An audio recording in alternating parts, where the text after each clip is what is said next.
அர்ச்சுனன் வில்வித்தையில் வித்தகரானதால் அவருக்கு அந்த பட்ட பெயர் வந்தது. ஆர்ச்சரி என்ற ஆங்கில சொல்லின் மூலமும் தமிழே. இந்த சொல் எப்படி உருவானது என்று இப்போது பார்ப்போம். வட்டத்திற்கு ஆரம் என்ற பொருளும் உண்டு. வில்லானது வட்டத்தின் ஒரு பகுதி என்பதை இங்கு காட்டப்படும் அசையொரு காட்சி கொண்டு அறியலாம். தமிழில் ஆர் என்றால் புள்ளி என்று பொருள்.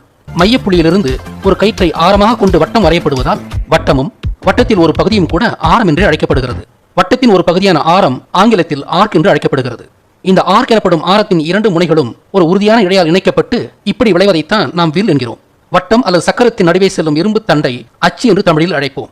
வில்லுக்கு ஆரம் என்ற பொருள் உள்ளதாலும் அம்பை அதன் நடுவில் வைத்து இயக்குவதாலும் அம்புவிற்கு அச்சு என்ற பொருளும் உண்டு. எனவே வில்லையும் அம்பையும் ஆரம் பிளஸ் அச்சு ஆரச்சு என்று ஆதியில் அழைத்தனர். எனவே வில்லம்புவிற்கு ஆதி பெயர் ஆரச்சு என்பதே. இந்த ஆரச்சு என்ற தமிழ் சொல்லிலிருந்தே ஆர்ச்சரி என்ற ஆங்கில சொல் வந்தது. ஆரச்சு பிளஸ் எரி ஆரச்சரி ஆர்ச்சரி.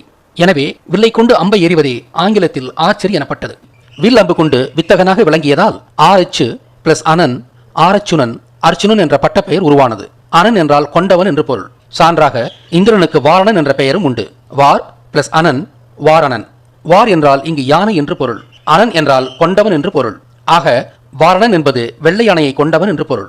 அதே போல ஆரச்சி எனப்படும் வில்லம்பு கொண்டவன் என்ற பொருளிலேயே அர்ச்சுனன் என்ற பெயர் வந்தது. அர்ச்சுனனுக்கு இன்னும் ஒரு பெயரும் உண்டு.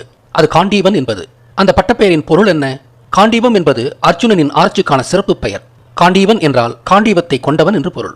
காண்டீபம் என்பது வில்லம்பின் பொதுவான பெயர் அல்ல.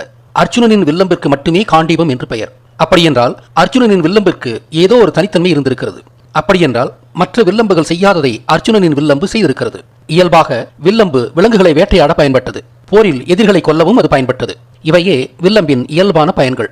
ஆனால் அர்ச்சுனன் தனது வில்லம்பை சாமர்த்தியமாக வேறொரு பணிக்கு பயன்படுத்தினார். அர்ச்சுனன் ஆயிரக்கணக்கான ஏக்கர் காடுகளை கொளுத்தி அவற்றை விவசாய நிலங்களாக மாற்றினார் என்று நாம் அறிவோம். அத்தகைய பெரும் பரப்பை எப்படி எளிதாக கொளுத்துவது? அவர் காட்டில் உயரமான பொருத்தமான இடத்தை தேர்வு செய்தார். அங்கிருந்து தீப்பந்தங்களை அம்புகளாக்கி வெகு தூரத்திற்கு போகும்படி எய்தார். தனது பணி விரைந்து பயனளிக்க தீப்பந்தங்களை தன்னை சுற்றி அனைத்து கோணங்களிலும் தொடுத்து காட்டில் ஒரு வட்டமான தீயை உருவாக்கி அந்த பகுதியை முற்றிலும் எளிதாக எரித்தார். கானம் என்றால் காடு, தீபம் என்றால் தீ. கானம் பிளஸ் தீபம் கான தீபம் காண்டீபம். காண்டீபம் என்றால் காட்டின் தீ என்று பொருள். அர்ச்சுனனின் வில்லம்பு காட்டை கொளுத்தியதால் அவரது வில்லம்புவிற்கு காண்டீபம் என்ற புனை பெயர் காட்டின் தீ என்ற பொருளில் இடப்பட்டது. அவர் திரௌபதியை கானகத்திலிருந்து காண்டீபம் என்ற வில்லம்பால் மீட்டதால் மகாபாரத கதையிலும் திரௌபதியின் சுயம்பரம் வில்லம்பு போட்டியின் அடிப்படையில் நிகழ்த்தப்பட்டது. துவாபர யுகத்தின் கர்த்தாக்களான பாண்டியர் டெல்டா விவசாயிகளாகவும் மீனவர்களாகவும் ஒரே சமயத்தில் விளங்கினார்கள். அதை குறிக்கும் விதமாகவே வில் போட்டியின் இலக்காக மீன் விளங்கியது.